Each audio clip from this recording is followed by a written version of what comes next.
So this lesson, our main goal is to come up with our toolbox equations for rotational kinematics. So we have angular velocity, how fast does an object spin? We have angular displacement, how far did an object rotate? Here we have angular acceleration, which is the rate at which angular velocity changes. The relationship between angular velocity and angular acceleration is the exact same as the relationship between velocity and acceleration. So if angular acceleration is constant, we end up with this equation here. And the way I got this equation was by starting with our average angular acceleration equation, change in angular velocity over change in time. Change in angular velocity is final minus initial.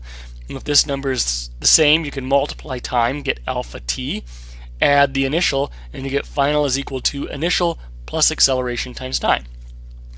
The units for angular acceleration is radians per second squared, kind of like the units for regular acceleration is meters per second squared.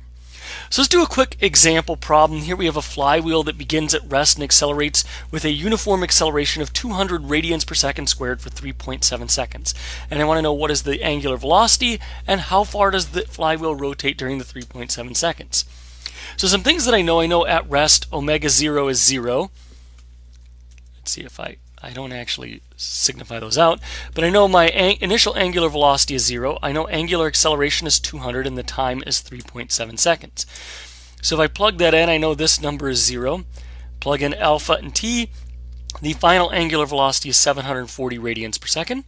Well, how fast does it, or how far does it rotate? Well, I know initial was 0, I know final is 740, so I could use that equation, and it rotated 1370 radians.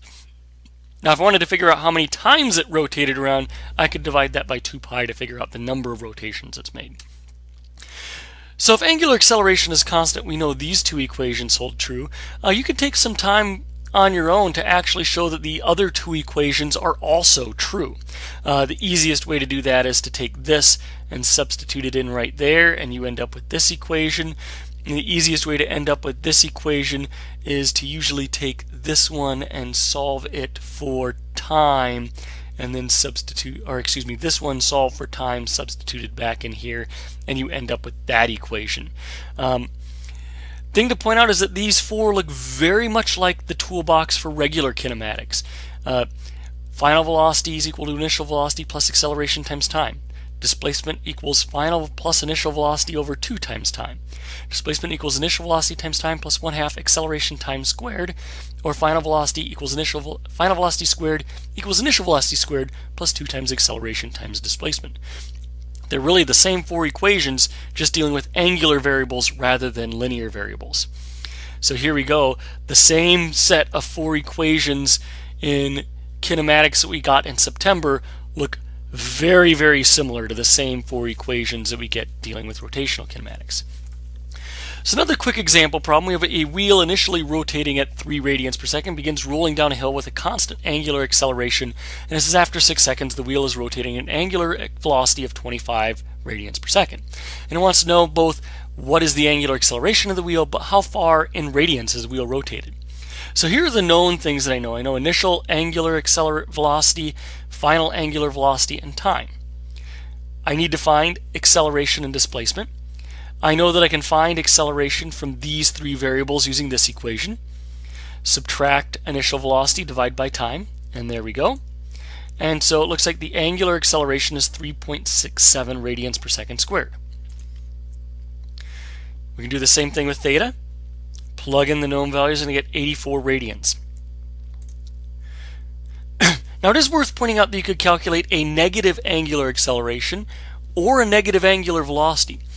Technically speaking, the counterclockwise direction is considered to be positive in angular kinematics, and the clockwise direction is considered to be negative by convention. That convention doesn't really matter as long as you know that if you're getting a negative sign and you put positive numbers in, the direction of rotation has changed. Or if you're getting a negative sign for acceleration, that means the object is either slowing down or changing direction at some point. If you've gotten a negative displacement, that means it's actually had a total displacement opposite of whatever direction you made to be positive. So that's kind of a quick overview of rotational kinematics. The techniques to solve these problems are really the exact same techniques that we saw in regular kinematics back in September.